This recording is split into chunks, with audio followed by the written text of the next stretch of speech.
In today's video, I'm going to show you how to schedule tasks in ChatGPT Codex so you can automate repetitive coding workflows and have tasks run automatically at the times you choose. First, open ChatGPT Codex. From the left-hand sidebar, click Schedule to view your scheduled tasks. If this is your first time, the list will be empty. Next, click New Scheduled Task or the plus button to create a new one. Enter a prompt describing exactly what you want Codex to do. For example, you can ask it to review a repository, generate a daily report, or perform another recurring coding task.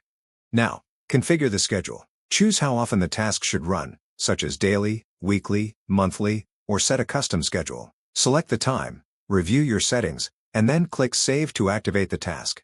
Once it's saved, you'll see it in the Scheduled section. From there, you can edit the prompt, change the schedule, temporarily pause the task, or delete it whenever your workflow changes. This makes it easy to automate recurring work without having to start the same task manually every time.